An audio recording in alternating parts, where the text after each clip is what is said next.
Hello everyone, welcome to the class. We have been discussing digital modulation techniques for a few classes now, and we will continue discussing digital modulation techniques in this class. So far we have discussed first baseband representation of bandpass signals and bandpass systems, and then we discussed the first modulation technique in this class, that is pulse amplitude modulation in baseband as well as in passband.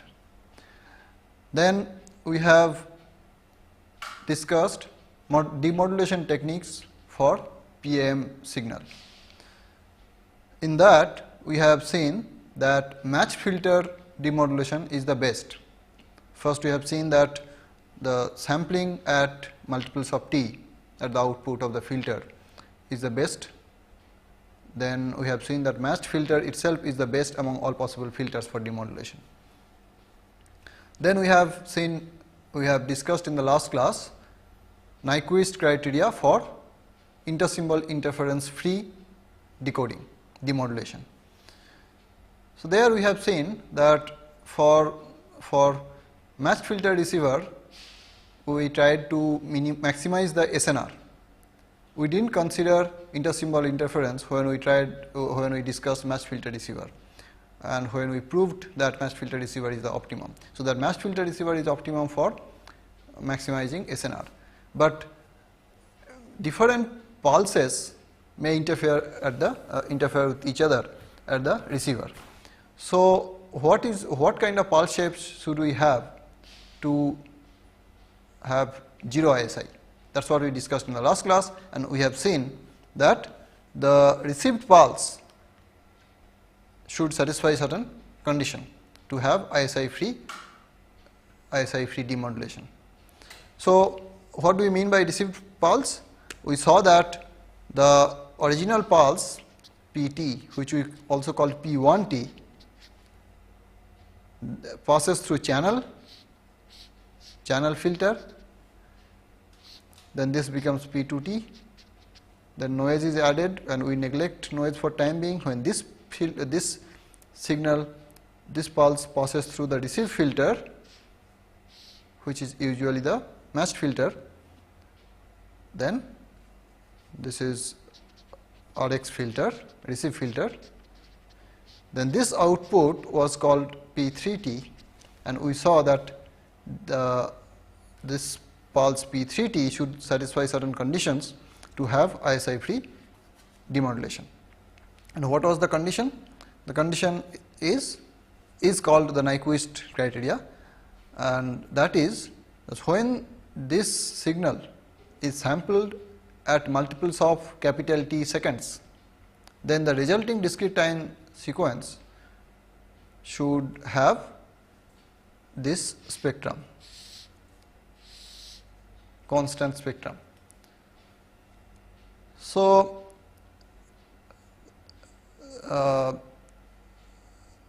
that meant that whatever is this pulse, if we take the spectrum of this pulse, if it is suppose like this, then what is the discrete time Fourier transform of the sampled version? It will repeat every 1 by, if this is 1 by t frequency, then it will repeat here again, and there will be infinitely many copies. So this will be the spectrum of the sampled signal obtained from P3T. Now if we add all these components, then so this will give us the spectrum of the sampled signal. Now Nyquist criteria says that to have ISI-free demodulation, we should have this spectrum like this. It should add up to like this, it cannot be like this. So we have seen that if this pulse is band limited, this P3T pulse is band limited to less than 1 by 2T bandwidth, then that is not possible. If we add up all the replicas, we will not get this constant magnitude. So on the other hand, if we have the bandwidth equal to 1 by 2T, then the only choice is this spectrum. because then if we replicate and add, this is 1 by t and so on, then we will get constant spectrum. If it is band limited, its bandwidth is exactly 1 by 2t and its spectrum is something other than this rectangular spectrum, then we will not get constant magnitude spectrum once we add all the replicas. Then we said if the bandwidth is greater than 1 by 2t, then we can have many possibilities, many ways we can achieve this 0 ISI. There are many possible pulses which when sampled will give us that constant magnitude. So, we will discuss in this class first one class of such pulses, and that class is called the raised cosine pulses, a very popular pulse which is used in practice. So, we have called in the last class this P3T as GT, and then we will talk about the spectrum of GT. So, this raised cosine pulse is of this form. So, we are discussing raised cosine pulse. This is actually a class of pulses, not a single pulse. So, GT is sine pi t by t pi t by t. This you will recognize as the sinc function, and then there is an additional term cos pi alpha t by t, where alpha is a constant 1 minus 4 alpha square t square. This is the pulse in time domain, and this can be written as sinc pi t by t, then cos pi alpha t by t 1 minus 4 alpha square t square. Now, we know that if we take GT, if we take in the Fourier transform domain, in the frequency domain, if we take a rectangular pulse, the inverse Fourier transform of that pulse in the time domain will be this sinc function. But here we have taken something multiplied to that sinc function, we have not taken exactly sinc function. So, this cosine actually, we will see in the spectrum also the cos term will come. So, this will be called this is called raised cosine pulse. Now, what is the Fourier transform of this? We will not derive the Fourier transform, but it is a well known Fourier transform. It's called this. It looks like this. The spectrum GF of the GT is T in this range. So, for all the frequencies whose absolute value is less than equal to 1 minus alpha by 2t, the value is constant at capital T, and this is the value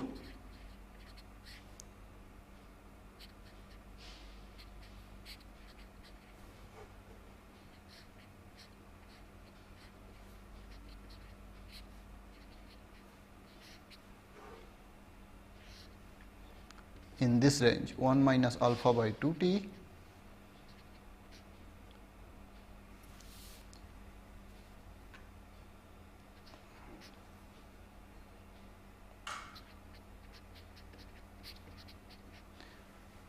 So, if the absolute frequency is less than this constant, the value is constant. If it goes greater than that, but it stays less than this quantity, then it varies this way according to this. Then it is 0 for all the frequencies greater than this, with absolute value greater than this. So, thus this is this. So, let us draw the spectrum and see how it looks like.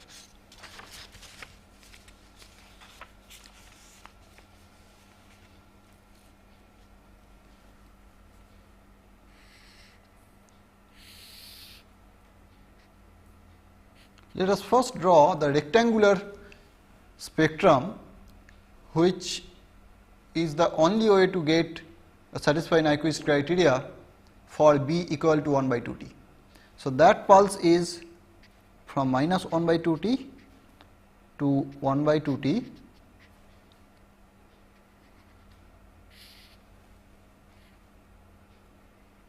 this. Now, this is t, the energy is taken as 1. So, this duration is 1 by t. So, this magnitude is taken as 1 by t.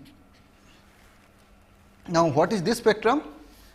This value is t, that is same as this in this range, when f is between minus of this quantity to plus this quantity. So, then somewhere here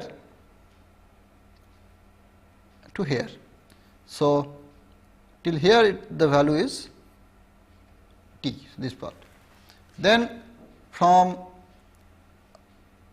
1 minus alpha times 2 t, 1 minus alpha by 2 t to 1 plus alpha by 2 t.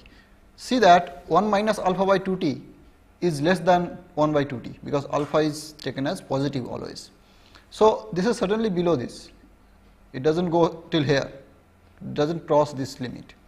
Then this quantity 1 plus alpha by 2 t is greater than this quantity. So, somewhere here. So, in this range the value is given by this quantity. So, if you draw it, it will look like this, and similarly in the negative side.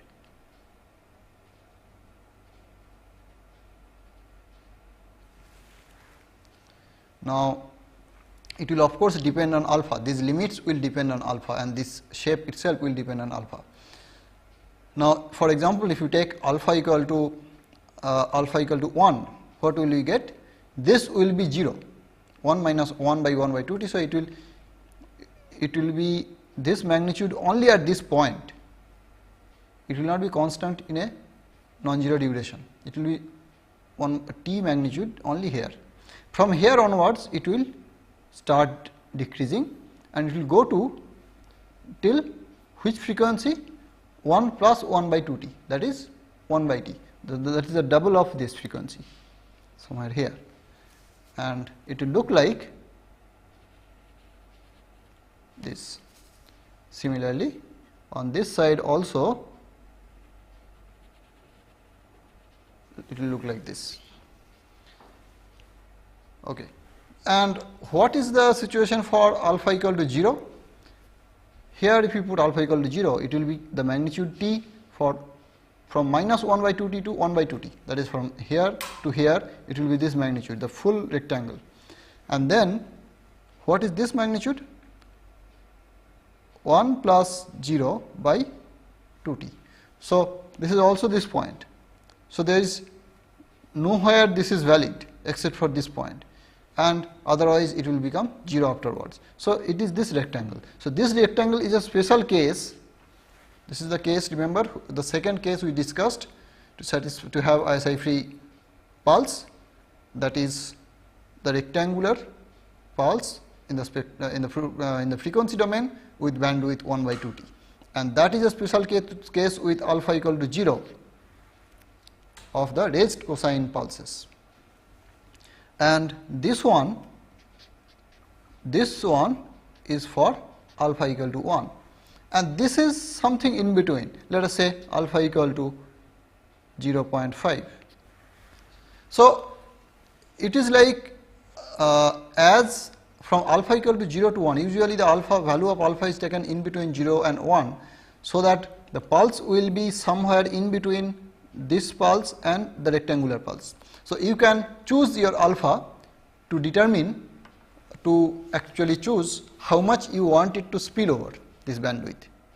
So, if you want more spillover and more smooth pulse, you can take greater alpha, that is near to 1, and if you take a more sharp pulse, you can take alpha small. So, this is a typical raised cosine spectrum. And how does the raised cosine pulse look in the time domain? We will draw the pulses in time domain now for different alpha, for a few alpha, to see how it looks like.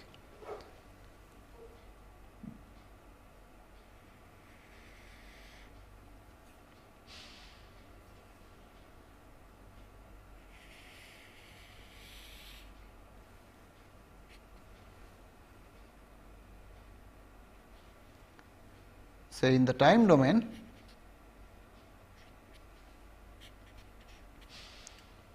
this is time t, this is time 2t, this is time 3t, this is minus t, this is minus 2t, and this is minus 3t, and so on. Then for alpha equal to 0, what is the spectrum? For alpha equal to 0, we have seen that the raised cosine pulse is nothing but the sinc function. We can see in the time domain as well as you can see in the frequency domain. In the time domain, if you see for alpha equal to 1, for alpha equal to 0, what do we have? This whole thing is 0. So then cos of 0 is 1, and then alpha equal to 0 gives here also 1. So we have this whole quantity as 1, so it is a sinc function. So what is the spectrum of this sinc function? It is a rectangular pulse. So for alpha equal to 0, the spectrum is a rectangular pulse, and in the time domain the pulse is sinc pulse. You can see that here also for alpha equal to 0, the spectrum is rectangular. So let us draw first for alpha equal to 0. Alpha equal to 0, it is the sinc function, and we all know the well known shape of the sinc function.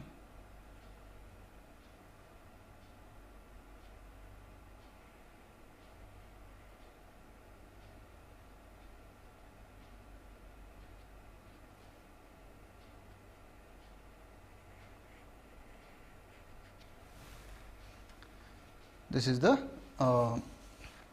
pulse in time domain for alpha equal to 0. Now for alpha equal to 1, that is another boundary value for alpha, it looks like it will be almost like this here, but it will change the shape like this. Similarly on the negative side.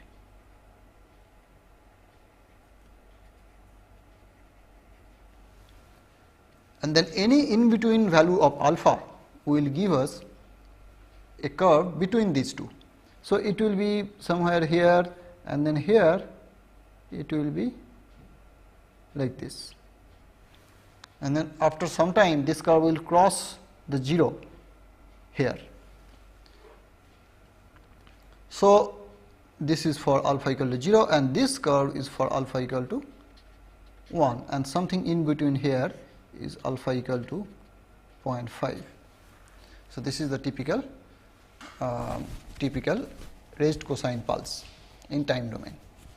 Now other than having spectral containment or this rectangular pulse is actually rectangular spectrum, though it is possible to have rectangular spectrum and have 0 ISI, it may be difficult to detect such signal, because in the time domain this pulse is infinitely long, and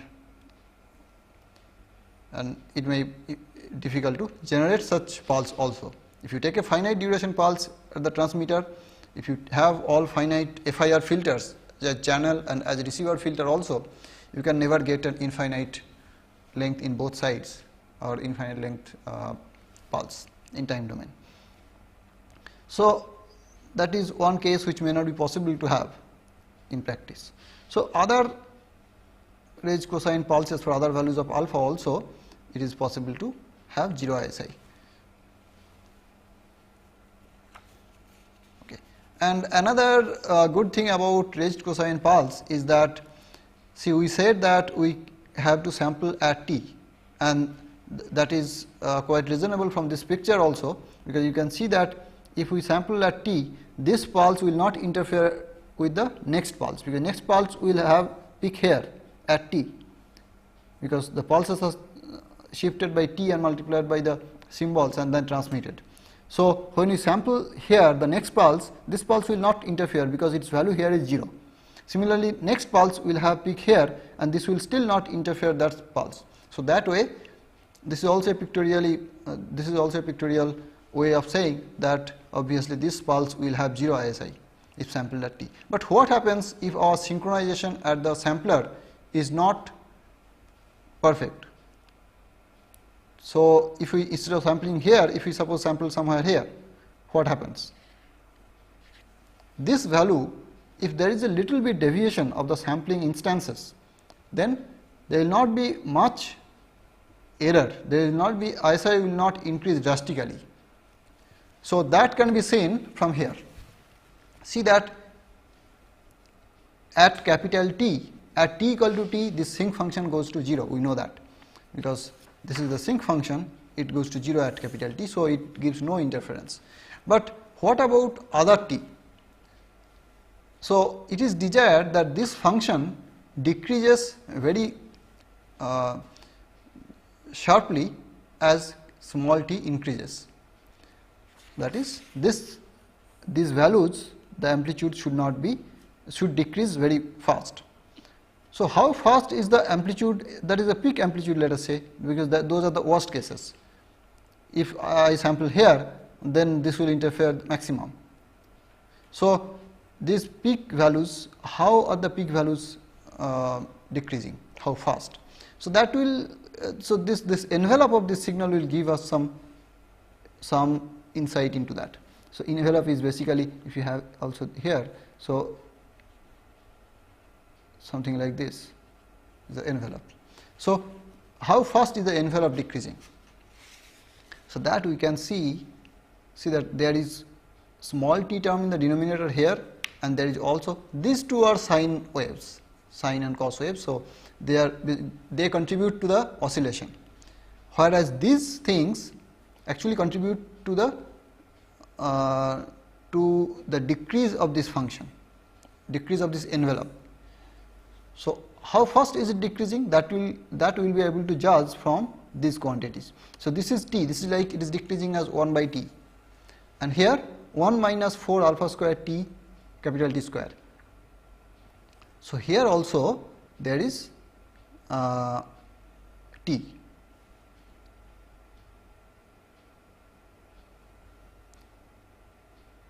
So, this is actually t square. So, then we see that this denominator is varying, the denominator has degree t cube, the maximum degree, the degree of the denominator is 3. So, it will decay faster than 1 by t itself, that is the sinc function. So, that is why you can see that this envelope of the for alpha equal to 1 is decreasing faster, because these peaks are lower than this peak.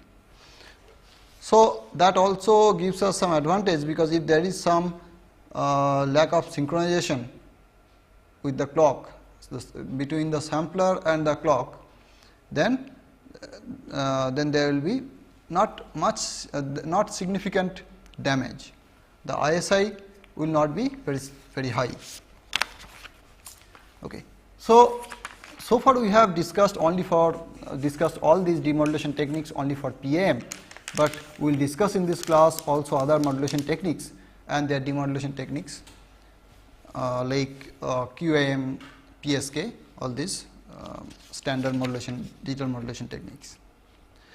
So, in this class, in the previous classes we have seen baseband modulation and passband modulation. What we are going to discuss next will be also passband modulation. So, we will just summarize what we discussed for passband PAM. So, passband PAM, the signal was of this type, the transmitted signal for message M. So, M was from 0 to M minus 1, and it was of this form This is the carrier frequency, and Pt is the pulse shape, and Am is the amplitude, that gives us amplitude modulation. This can also be written as real part of Am Pt e to the power j omega Ct. So, what is the low pass equivalent signal of this? You can see that from here. This is the low pass equivalent signal.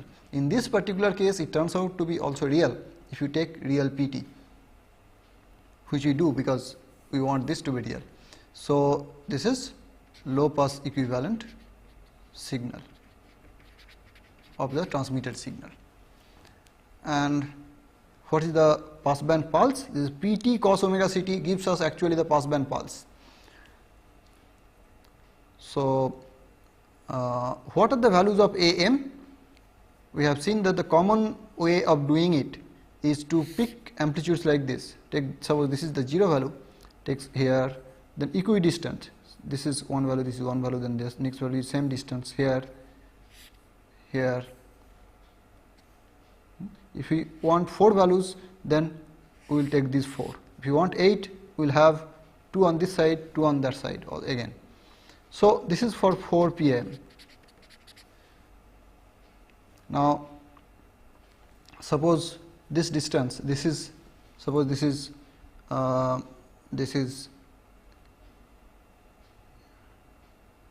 b, this distance 0 to this distance is b.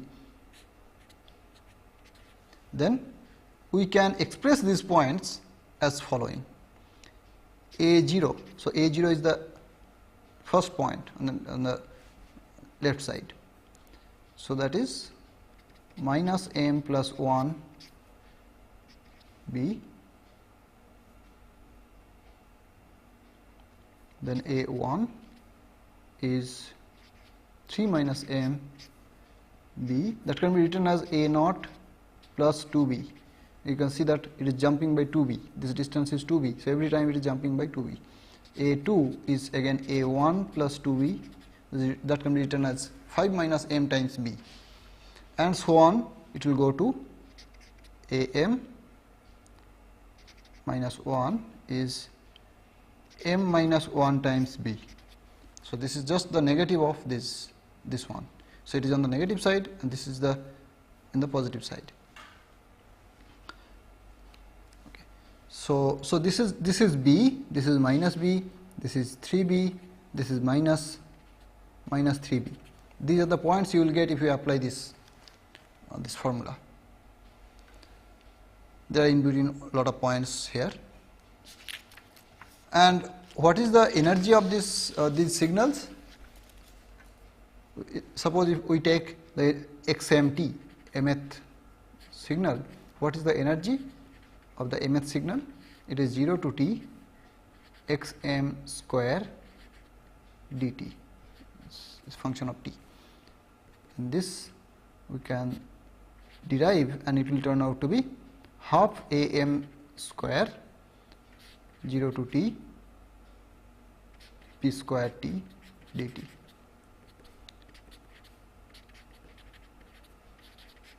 This is the energy of the pulse Pt. So, this is Ep, and in terms of Ep, we have in terms of Ep and Am, the amplitude we have used for the mth message, we have expressed the energy of the mth signal.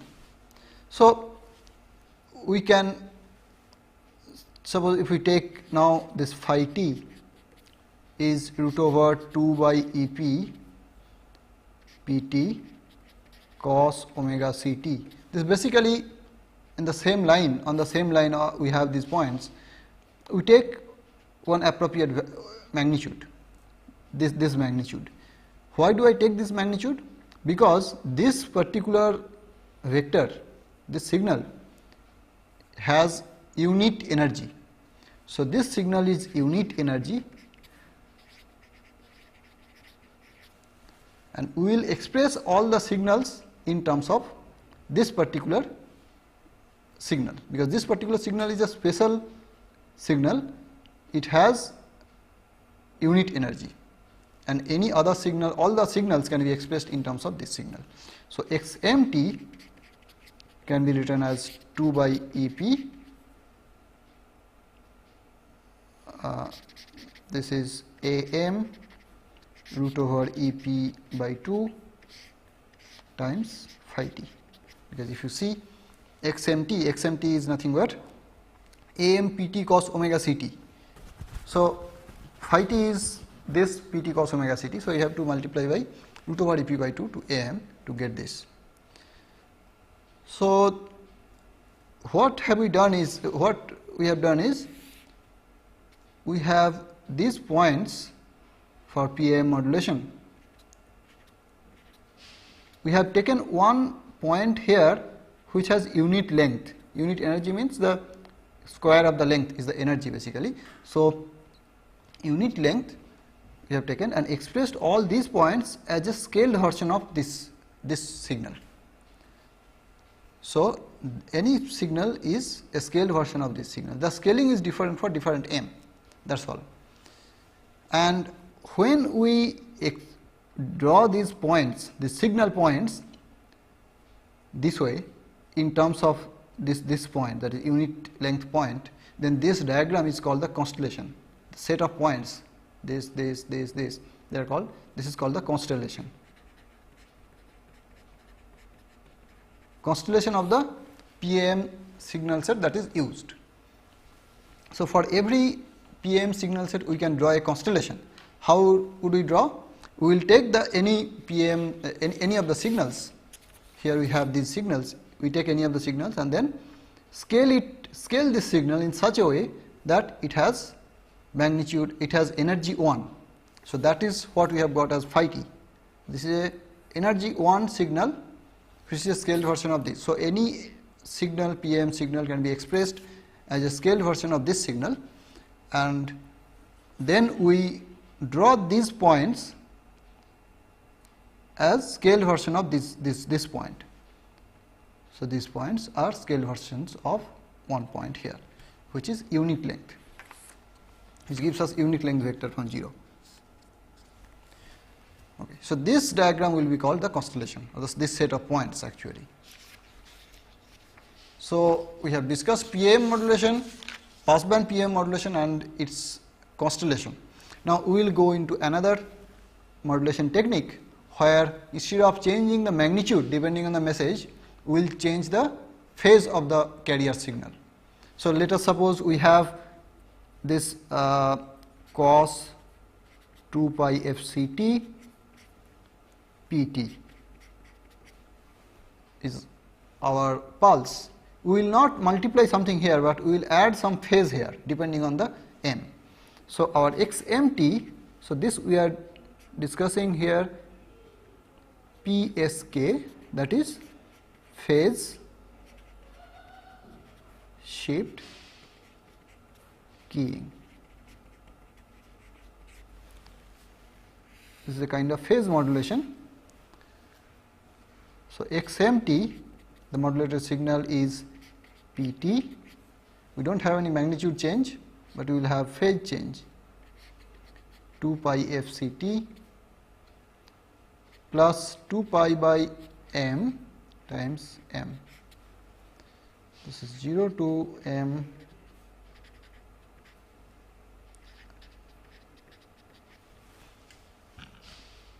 this can be written as real part of, just like PAM modulation, it can be written as pt e to the power j 2 pi fct e to the power j 2 pi m by m. So what have we done? We are adding phase to this signal. Now while adding it, we know how many points we want and divide the whole phase, that is 2 pi, into m number of parts. So each part is 2 pi by m. So take each one. So if the phase is denoted, we have 360-degree phase total, we divide it into many parts. Say suppose we want m equal to 8, then 8 parts. Then x0t is this point, 0 phase, 2 pi by m times 0. x1t is 2 pi by m times 1, so this point, and so on. So, this can this can also be written as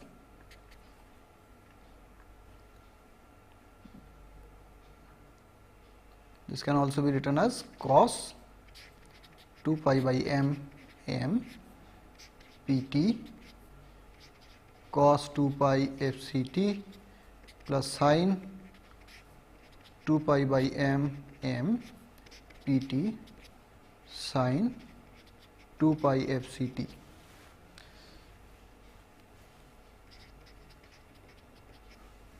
Okay. Now, what is the energy of these signals? First of all, you can see here that energy of each point is basically same, because energy is the square of the distance from 0 to this point. So, energy of each signal should be same, and let us verify that fact from here, directly calculating the energy. So, what is the energy of xmt? The energy is xmt square, that is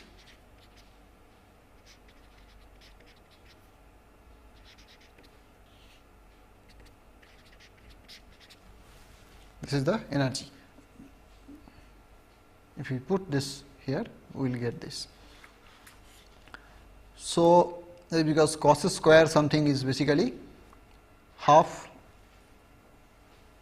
cos 2 times, because cos square a is equal to half 2 cos 2a minus 1, 1 minus 2 cos 1 half 1 minus cos 2a. So, from using that we can get this. So, we see here, as we expected from this constellation, that energy of each signal is same. So, this modulation scheme, that is PSK, is a constant energy modulation scheme. So, constant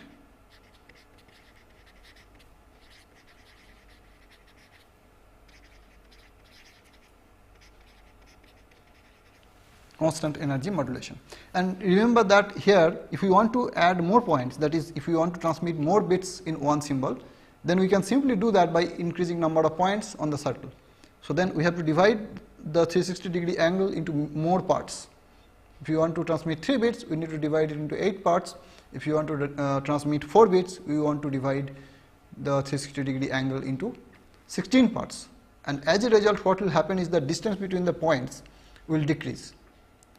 And then once the channel introduces noise, the points will shift a little bit, and then we will not be able to distinguish which point was transmitted, because they are so close that it may shift to near to that other point. So, we will think that this was transmitted instead of the one which was actually transmitted. So, probability of error will be more if we put more points nearby. So, if we don't want to transmit, if we don't want more probability of error, if you want to keep the probability of error approximately same and still want to increase the number of points, what should we do? Using PSK, we can simply increase the size of the circle. We can increase the radius of the circle and then take some increased number of points. Then we can keep the distance between the points same, and then that will give us approximately same probability of error. So, if you want to introduce 16 points on the circle, we will take a bigger circle. If you don't want more probability of error, so then we can take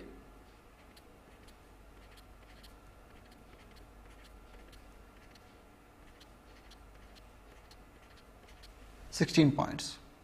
You can see that approximately the distance between 2 points here and 2 points consecutive points here are same. So, but what have we compromised here? Instead of using this circle, we have used this circle, bigger circle. Now, the energy of each signal has increased. So, that means we will need to transmit more power to transmit more bits per symbol. So, previously we transmitted the same power to increase the number of bits by simply introducing more points here, because the distance decreased, and as a result the probability of error increased. And now we keep the distance same, but increase the radius of the circle, and this will result in the same probability of error, but increased power transmission. So, for a mobile set, for example, this really matters, because then this will exhaust the battery power faster, and then probably you have to charge the battery, charge the mobile every day. Okay. So, here is PSK. Now, we will see why we draw such a constellation. We will do it just the way we did it for PAM. For PAM, we took one vector, one signal, such that all the transmitted signals are scaled versions of that particular signal. Now, here we cannot express all the points as a scaled version of one point, because it is the phase is rotating, is increasing and decreasing. So, you have two dimensional signal set. Now, we will see how to express it nicely. So, suppose now we have seen that this PSK modulator signal can be expressed in this form. So, here already we can see that is something like this was our phi 1t, some scaling times this. We have a separate scaling here. So, suppose we take two different signals now, one phi 1t as root over 2 by EP Pt cos 2 pi fct, that is this part, but normalized, that is it is scaled in such a way that the energy of the signal is 1. Then phi 2t is Pt sin 2 pi fct,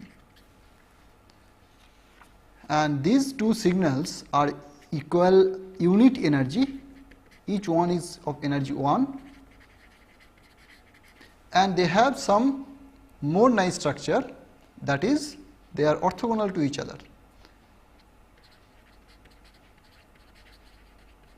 What is meant by orthogonal? It means phi 1t, phi 2t dt, if you integrate, this gives 0. For complex signals, you have to take conjugate of one of them. Okay. So, now in terms of these two signals, we can express every signal xmt simply by multiplying some constant to each and then adding. So, our xmt will be some am phi 1t plus some bm phi 2t, where am from here you can see we have to multiply by cos, but we have to divide by 2 by EP, root 2 by EP. So, we have cos 2 pi by m times root over EP by 2, the inverse of root over 2 by EP, and Bm similarly is sin 2 pi by m times root over EP by 2. Now, so we can say now that instead of having one signal phi t and then all the signals being able to express in terms of phi 1t, we have now two signals, each unit energy, and both are orthogonal to each other, such that any signal can be expressed as a linear combination of those two signals. So, it is like we have two orthogonal vectors, these two are orthogonal vectors. We have like two orthogonal vectors. We have two orthogonal vectors. So, this is phi 1t, this is phi 2t, and then any vector can be any transmitted signal is a linear combination of these two, something times this plus something times this, am times this plus bm times this. So, am bm is a point here. We can say that xmt is denoted by am bm. So, it is like this is denoted, this signal is denoted by 1 0 and this is 0 1, and this is a vector in two dimensional plane as am bm. Then in terms of Now we can see that all the points will be basically in the circle for PSK,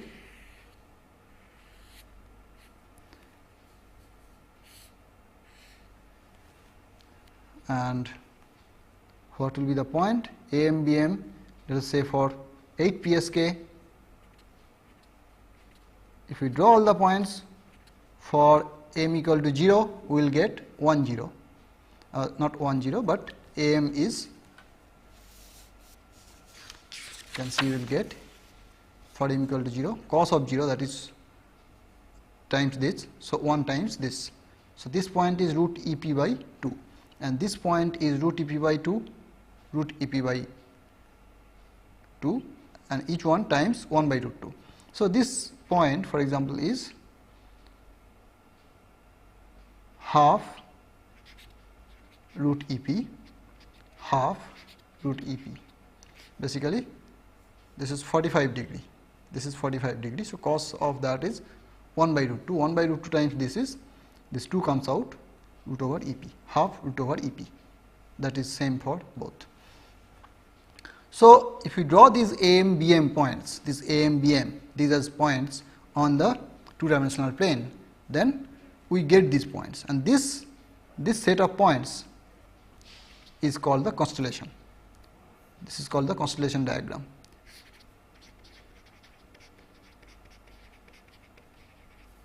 Constellation of 8 PSK.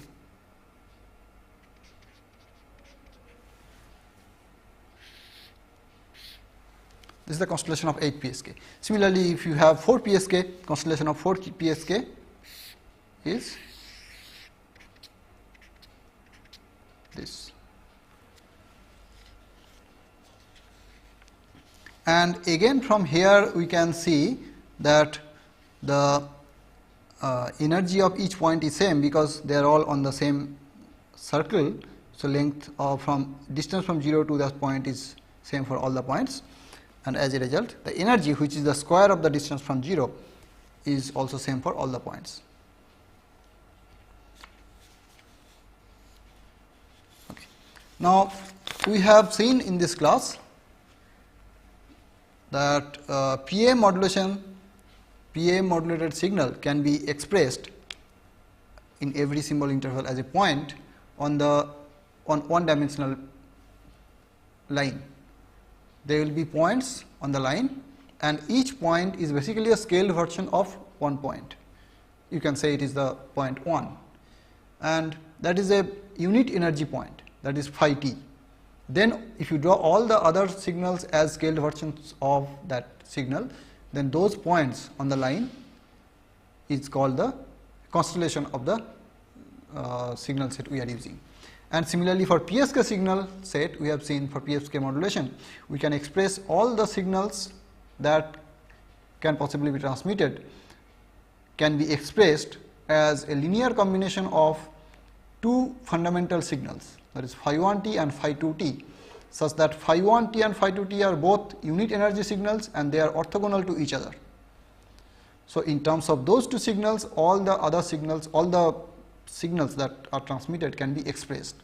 So once we, so if we have AM, BM as the, so AM phi 1t plus BM phi 2t, if that is the transmitted signal, then that signal can be expressed as a point AM, BM on two-dimensional plane, because we have two signals phi 1t, phi 2t.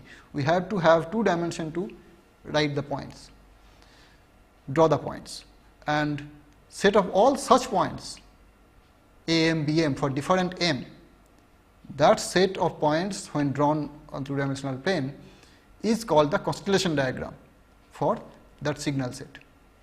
So for PSK signal set, the constellation will be some points on a circle, and the radius of circle actually tells us what is the energy of the signals. If the radius is more, the energy is basically more, and that is energy of each symbol is that radius square, and the distance between the consecutive points actually gives us a measure of what will be the probability of error. We have not seen how to compute the probability of error for PSK signal set. For any signal set we have not done that, but we can get an intuition. Intuitively we can see that if we have close points closer to each other, then the probability of error will be more, and if you have all the points distant from each other, if the distance is more, then the probability of error will be less, because even after the noise corrupts the signal, we will still be able to detect which signal was transmitted reliably. So, we can detect that more reliably. So, as a result the probability of error will be less.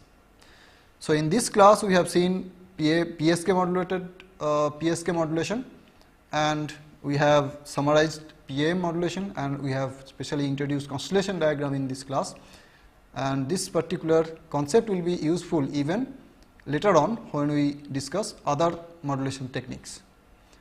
Thank you.